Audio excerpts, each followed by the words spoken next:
Assalamualaikum. Waalaikumsalam warahmatullahi Pak wabarakatuh. Sutriansyah. Ya. Sehat, Pak? Alhamdulillah sehat. Tunggu dari tadi ya. Ya. Halo pemirsa Kisiksi, saat ini saya sudah bersama dengan Pak Sutriansyah, salah satu UMKM yang berada di Desa Kampung Nagrog, Desa Pengasinan. Kampung Nagrog, Desa Pengasinan, Gunung Sindur, Bogor, Jawa Barat. Nah, Pak Sutriansyah ini adalah salah satu UMKM yang bergerak usahanya itu di bidang kuliner, lebih tepatnya cilok ya.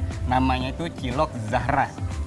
Nah, ini ceritanya seperti apa, Pak, sampai terbentuknya Cilok Zahra ini?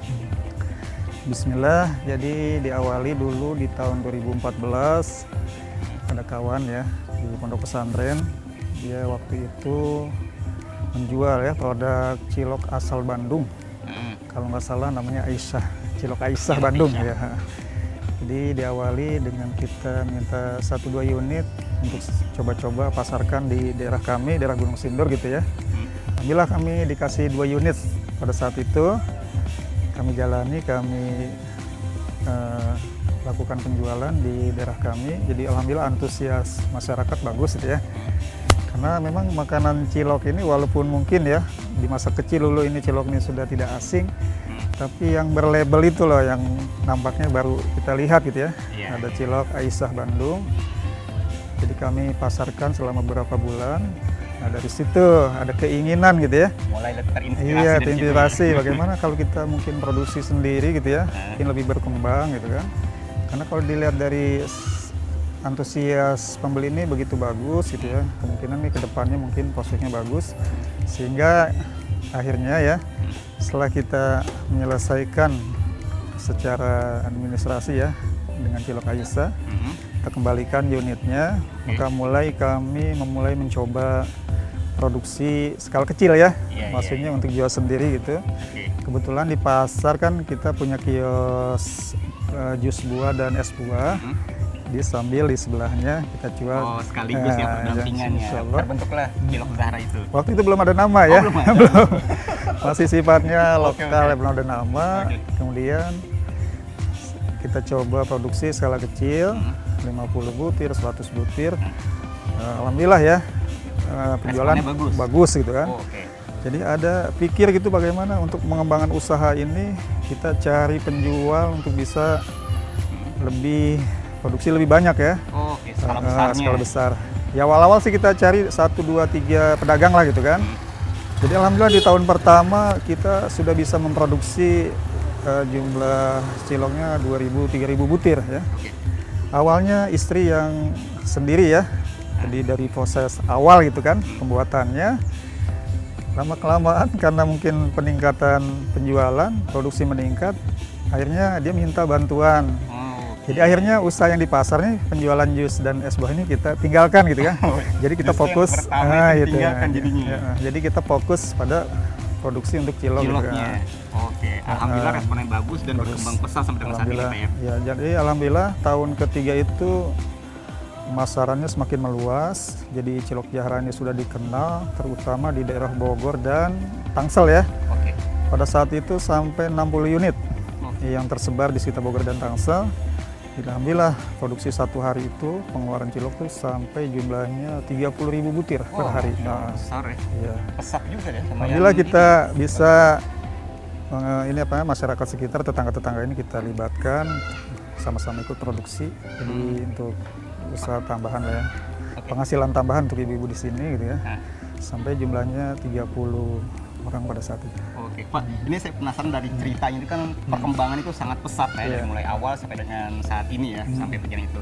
Tentunya dapur produksinya itu, wah, kan maksudnya ada di setting sedemikian rupa sehingga menghasilkan kuantitas yang banyak seperti itu kan Pak ya?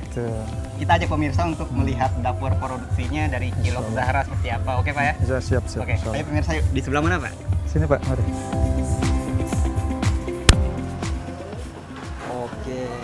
Oh iya, ini ternyata dapur produksi Cilok Zahra ya. Kayaknya lebih enak Bapak di sini Pak. Gitu. Nah ini ada bahan bakunya, kemudian alat-alat yang digunakan. Boleh dicerita dulu Pak bahan baku yang digunakan nih untuk membuat Cilok Zahra ini? Ini seperti yang umum lah ya, kita pakai terigu, juga mereknya yang sedang, nggak yang kualitas pertama juga. Sagu juga, tapioka ini. Komposisinya separuh-separuh, lebih sedikit ya, lebih banyak sagunya sedikit. Oke. Karena memang ada ciri khas Jahra ini, dia nggak terlalu keras ya. Karena mungkin perbandingan sagu dan terigunya nih, maksudnya sedikit lebih banyak ini, jadi nggak terlalu alot ya. Oh, Iya, oke. agak- Teksturnya lebih lembut ya. lembut, Salah salah satu gitu. ciri khasnya ya. Iya. Nah ini ngomong-ngomong cilok Jahra ini sebenarnya cilok isian ya? Isi ya, isi daging sapi cuma di bagian urat mayang. Oh. Iya. Karena untuk penjualan dengan harga disesuaikan kan. Kalau daging sapi utuh mungkin nggak bisa jadi. Penyesuaian ya, penyesuaian, oke. Nah kemudian nih, apa Pak? Kemudian langkah-langkah atau tahap Iya, penggunaan dari bahan-bahan ini, langkah selanjutnya. Pertama ya ditimbang seukuran satu adonan ya. Ini 2,5 kilo, ini 2 kilo lebih, setengah lebih ya. Kemudian ditimbang, setelah ditimbang dimasukkan ke wadah adonan. Oke, proses pertama pengadonan ini Iya, ya. langsung masukkan garamnya yang sudah kita timbang ya. Oke. Jadi sudah tinggal tuang aja. Kemudian bawang putih secukupnya, sama daun seledri. Nah, nanti tuh air itu dipanaskan, air kaldu sapi ya, dipanaskan Oke. sampai mendidih. Nah setelah mendidih baru dituangkan dengan takaran yang sudah diukur gitu kan. Jadi nggak boleh terlalu banyak air atau kurang air, jadi nanti tidak menghasilkan adonan yang pas. Kalau terlalu lunak, lembek, nanti bentuknya nggak bisa bulat. Oke. Kalau terlalu keras juga nanti pecah. Jadi memang sudah, Memang sudah ada ukuran Insya tersendiri Allah, ya. sudah dites Oke. ya. Nah tadi Bapak bicarakan terkait air adonan apa? Kaldu ya? Iya kalau sapi. Kaldu itu emang ciri khas juga mungkin ya? Iya itu ada wangi sapinya gitu. Dan itu pun dari hasil olahan sapi, diambil saripatinya itu olahannya ada lemak yang sedikit. Jadi ada wangi-wangi sapi. Oke. Kemudian apa lagi Pak langkah selanjutnya? Biasanya. Nah itu nanti setelah semuanya air terakhir itu air yang mendidih masukkan, kemudian dihidupkan mixernya. Nanti ya sampai dia kalis. Oh, sampai Iya, proses berjalan sampai dengan kalis ya. sekali gitu ya. Supaya nanti hasilnya, nanti ibu-ibu yang ngerjainnya juga lebih mudah. Jadi nggak mudah pecah gitu kan. Jadi ini dibutuhkan sekali ya pengalaman ini untuk pengolahan atau pengadonan pertama ini. Oke. Iya sangat menentukan nanti hasilnya. Kalau hasilnya kurang bagus biasanya banyak yang pecah.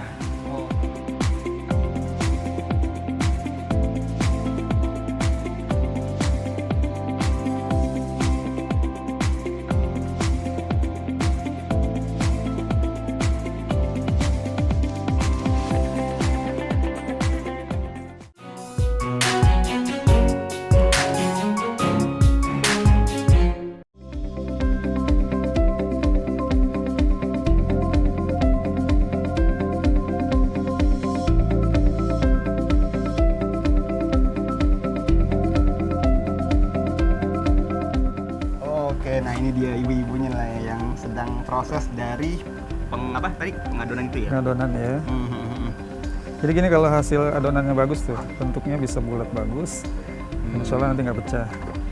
Nah ini yang isiannya. Iya. Ini sudah diolah, dikasih bumbu isinya. Jadi nggak bisa pakai mesin, harus manual gini. Kalau pakai mesin nggak bisa nanti ada isinya. Oke. Nah ini ngomong-ngomong, ibu-ibu ini warga sekitar atau gimana? Ya ini konsepnya, Pak? ada yang masih family, tetangga gitu kan. Oh, oke. Nah kalau untuk produksi, bukan produksi, artinya untuk proses ya, proses penggulungan ya, bukan pembentukan ya, pembentukan Iya. cilok ini memang spesialis ibu-ibu ya. Kebanyakan itu sifatnya mungkin lebih sabar, telaten ya. Kalau bapak-bapak. Oke. Mungkin nggak. Ini produksi artinya kegiatannya pasti setiap hari dilakukan. Di dalam sebulan mungkin sekitar 25 hari ya, 5 hari libur. Jadi keberadaan stok itu yang menentukan. Kalau memang stoknya nggak ada ya kita produksi terus gitu. Hampir setiap hari kalau memang penjualannya semakin meningkat. Karena memang ini untuk karyawan dibatasi untuk sementara ini, untuk efisiensi lah ya. Iya. Uh, Gitu ya. ya, betul. Ngomong-ngomong kapasitas produksi berapa banyak rata-rata, Pak? Kalau sekarang nih cuma sehari itu 8.000 lah. Sehari 8.000. Itu untuk keberadaan stok ya. Tapi untuk penjualan rata-rata dalam tahun ini 6.000 sehari lah. 6.000 sehari. Masya Allah, alhamdulillah berlebih banyak Sini juga, Pak. sudah tahun ke-9. Sudah tahun ke-9. Iya, tahun ke-9 produksi. Nah, ini proses apa nih, Pak? Ini perebusan. Jadi pertama yang kita siapkan adalah panci. kemudian kita isi air, dan airnya sudah diukur. Jadi nanti jumlah cilok dengan air ini harus sudah memang sebelumnya sudah diukur supaya tidak terlalu banyak airnya, supaya nanti rasa bisa sama gitu, maksudnya kualitas rasa Biar seragam gitu. seragam gitu ya. Nanti setelah diisi air dengan jumlah yang sudah kita ukur, kemudian dipanaskan sampai mendidih. Nanti kalau sudah bergejolak ini airnya, baru dituangkan. Ini Nah kalau untuk proses gini Pak, berapa lama sih ini? Ada menghadir berat nggak sih? Ini hampir 1 jam, hampir 1 jam. Iya, dari awal air dituang itu ke panci sampai pengangkatan tuh 1 jam lah.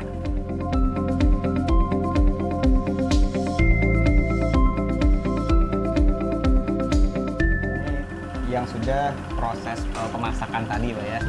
Memang prosesnya didiamkan seperti ini dan Dipasin dipasin seperti ini. supaya cepat dingin, supaya bisa masukkan ke dalam wadah.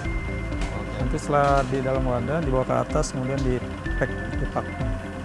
Jadi ada tugas pengepakan, nanti ada Proses packaging tersendiri ya. tersendiri. Oke, nah untuk apa ya? Artinya ini kan kalau saya lihat menggunakan kipas ya. Iya. Bisa nggak alternatif lain untuk kita semacam jemur mungkin biar proses lebih cepat atau nanti outputnya malah nggak bagus?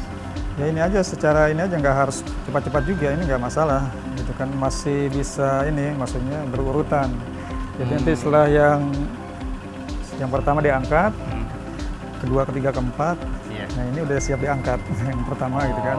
Saya pikir ada alternatif lain itu kalau misalnya Mungkin listrik produksi, mati iya dan kalau lain sebagainya. produksinya mungkin sudah meningkat lagi, perlu alternatif lain ya. Bisa. Oke. Nah kemudian setelah ini selesai proses itu, kemudian packaging sudah selesai dan siap untuk dipasarkan Pak ya. Iya sih. Oke. Nah ini tadi kan saya juga yang menyambung pembicaraan tadi kita di awal itu artinya apa sih selain dari tahap awal pengadonan itu indikator bahwa cilok itu sukses mungkin dikatakan atau tidak itu apalagi di tahapnya kan kadang ada yang teksturnya itu nggak begitu lembut dan sebagainya itu apa biasanya Pak selain pengadonan? Ya tadi yang saya katakan ya di pengadonan itu yang pertama yang memang harus ditekankan ya supaya hasilnya bagus tuh dari yang pertama tuh adonan. Kemudian nanti ada lagi proses pembekuan ya, karena memang ini kan nggak langsung kita produksi hari ini langsung dipasarkan hari ini. Ini harus masuk ke dalam freezer dulu. Ini harus dipastikan nih ketika dalam freezer ini aman gitu kan. Oke. Dalam artian kata dia freezer ini berfungsi secara normal gitu ya. Khawatir nanti ketika ini yang sudah kita masukin ke freezer bisa bermasalah. Nanti kendalanya karena pendinginannya tidak sempurna akan terjadi ini basi, asam gitu, rasa asam ya. Ini sangat diperhatikan karena itulah nanti kalau rasanya asam kan merusak ya, Rusak ya guys. merusak Oke. rasa cilok itu sendiri kan. Betul. Nah ini kan cilok ini dijual satu paket itu dengan bumbunya ya, bumbu Betul. kacang. Nah itu bumbu kacang itu apa bahan yang digunakan? Itu kacang yang sudah disangrai ya, digoreng. Kemudian pakai campuran ubi ketela warna merah supaya teksturnya warnanya itu hampir sama kan. Oh. Dan memang setelah kita uji coba gitu ya, dengan komposisi yang tadi saya sebutkan, dengan cilok ini cocok gitu. Cocok. Iya gitu. Saya pernah coba bikin bumbunya yang lebih mahal bahan bakunya, rasanya lebih enak. Tapi ketika disatukan dengan cilok ini nggak cocok gitu. Nggak cocok. Iya. Ya? Jadi salah satunya dengan ubi itu bahkan ubi jadi cocok ya. Kemudian kami tambahkan daun jeruk ya, supaya untuk wangi. Di bumbu kacangnya pakai daun jeruk. Ada rasa khas, Oke. wangi khas gitu kan. Betul. Oke Pak, kita lihat dong yang setelah melewati proses packaging yang akan dipasarkan ya ke customer itu seperti apa sih hasilnya, bentuknya ya. Di sebelah mana? Di freezernya mungkin Di ya. atas insya Allah. Oke. Yuk.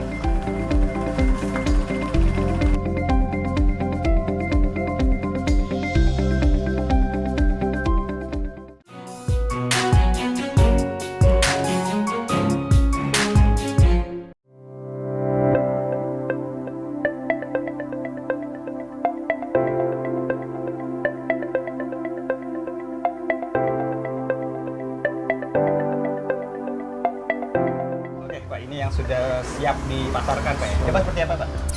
Kita lihat ya. Ini yang produksi hari ini. langsung dimasukin. Saya ini yang isi berapa? Isi 20. Isi 20. Sudah dengan bumbu kacang. Oke, nih ini pemirsa sudah lengkap dengan bumbu kacangnya. Cilok Zahra tanpa bahan pengawet. Tanpa bahan pengawet. Oh, ini beda lagi. Ini isi 100. Kalau isi 100 ini bumbu kacangnya? Nanti bisa. Oh, oke. Iya. Kalau ini satu paket sudah. Oke, nah kalau ini kan yang 20. Dan kalau yang isi kemasan besar, saya izin ambil ya. Ya silahkan. Nah ini pemirsa nih. Beda lagi, sesuai dengan banyaknya ya, banyaknya cilok jadi bumbunya lebih banyak juga. Oke. Nah sebetulnya ini kan bicara terkait frozen juga ya. Ketahanannya ini berapa lama Pak? Kalau untuk frozen, biasanya kalau bahan sagu terigu ini bisa kuat 1 tahun. Oh lama. Tapi di sini nggak lama. Aman, 1 1 tahun. hari 2 hari insya Allah sudah habis ini. Iya, Iya. 1 tahun. Nah. Supaya waktunya untuk lama juga. Nah oke, teknik ya, atau cara pemasaran Bapak untuk cilok ini seperti apa? Dikirim ke tempat-tempat tertentu kah atau gimana caranya? Jadi memang prosesnya sejak awal tuh dari mulut ke mulut. Biasanya awalnya dia pembeli ya, membeli produk kami, merasakan mungkin rasanya, kemudian dia ada keinginan untuk jual. Biasanya dia tanya, gimana tempat bikinnya gitu kan. Terus langsung datang ke tempat kami, ya kayak kami lihat apa namanya, kita survei ya, kalau memang dia sudah punya tempat, kita survei dulu tempatnya, kira untuk pemasarannya tempatnya bagus atau enggak gitu kan. Kalau memang tempatnya bagus untuk pemasaran, ya kami sih cuma ini ya, kita fasilitasi cuma nggak sepenuhnya gitu ya. Kami cuma minta KTP aja, surat tanda pengenal aja gitu ya. Jadi kami pinjamkan untuk fasilitas seperti ada 3 unit dengan booth, kemudian gerobak motor sama gerobak dorong, ada 3 unit. Oke. Jadi kan ya kerjasama Ya, yang betul. baik lah ya gitu ya. Jadi dari mulut ke mulut aja, Dari mulut ke mulut mulut. ke mulut aja insya Allah. Oke. Tapi kalau untuk pembelian secara personal pribadi itu dalam kapasitas yang tidak banyak itu Ya. oke kan, maksudnya nggak apa kan? Nggak masalah, ya nggak masalah. Nah untuk harga sendiri berapa Pak? Kisaran berapa? Kalau untuk yang jual isi full 20 itu harga eceran 8.000, kalau untuk reseller ya jual lagi 7,5. Maksudnya partai besar di atas 10 lah, di atas 10 bungkus. Oh, oke. Oke. Nah, kalau untuk teman-teman selain tadi untuk menunjukkan ID ya atau KTP ya yang ingin bekerja sama sebagai mungkin reseller dan sebagainya itu ada lagi kah ketentuannya? Ya cuma itu sih. Jadi modal kepercayaan aja, insya Allah. Oke, mudah berarti ya. Gimana caranya menghubungi kalau yang memang tidak berdomisili di dekat ini tuh, menghubungi di nomor berapa atau ada media sosial yang bisa diakses kan? Saya nggak main di media. Oh, oke. Cuma Nomor teleponnya berapa Pak? 0877 Tuh, oke. 8507 7602. Tuh, oke. Dicatat pemirsa ya, nanti kan bisa Insya Allah. kerjasama mungkin lebih lanjut sebagai reseller dan sejenisnya. Oke, nah untuk harapan Bapak ke depan untuk Cilok Zahra ini tuh seperti apa Pak? Insya Allah, karena ya kita pernah mengalami masa-masa apa namanya penjualan yang fantastis ya, sampai 30.000 butir per hari. Mudah-mudahan bisa mendekati kembali penjualan seperti tahun ketiga itu, sehingga kita bisa memberikan manfaat lebih banyak gitu ya. Di lingkungan sekitar kan banyak ibu-ibu yang mungkin bisa punya penghasilan tambahan gitu kan, untuk biaya anak sekolah. Soal itu aja. Oke. Kalau untuk kemasan, packaging atau varian itu ada inovasi lainkah ke depan, planning ke depannya? Ya insya Allah ya, seiring dengan legalitas yang sudah kita dapatkan ya, jadi legalitas halalnya sudah ada, cuma nanti menuju ini BPOM insya Allah mungkin sedang arah ke sana gitu ya, sehingga pemasarannya bisa lebih luas lagi insya Allah. Nah terkait legalitasnya itu yang Bapak miliki itu apa aja Pak? Seperti ini ya, paten merek Cilok Zahra ini sudah kita patenkan di Kemenhukam. Ini tahun 2016, berlaku selama 10 tahun. Jadi alhamdulillah untuk ini kita sudah punya ya. Jadi Cilok Zahra ini cuma satu nama lah gitu kan. Oke. Kemudian? Legalitas halal ya sudah ada lah gitu. Oh, ya, alhamdulillah. Sudah ada halal juga. Insya Allah. Oke, halalnya logo yang baru gitu Ya insya Allah. Masih fresh. Masih fresh. Oke. Oke, Pak Sutriansyah, saya dan tim K60 mengucapkan terima kasih banyak Sama-sama. sudah diluangkan waktunya untuk berkunjung ke dapur produksi dari Cilok Zahra ya. Semoga usahanya semakin sukses, lancar, Amin, dan tentunya amin. bermanfaat untuk warga sekitar ya. Nah demikian pemirsa K60 liputan saya bersama Pak Sutriansyah, seorang UMKM Cilok Zahra. Semoga liputan ini menjadi inspirasi untuk kita semua. Nah bagi pemirsa Elsinta TV dan teman-teman UMKM yang ingin diliput oleh tim kami, silakan menghubungi nomor telepon atau media sosial kami yang ada di bawah ini. Akhir kata, saya Arabet mohon undur diri dari hadapan Anda. Terima kasih dan sampai jumpa. Oke Pak, kalau gitu saya pamit mau lanjut ke perjalanan lagi Pak ya. Terima kasih banyak dan Sama-sama, sukses Pak. selalu untuk Bapak Pak ya. Amin, amin. Ya, Assalamualaikum. Waalaikumsalam warahmatullahi wabarakatuh.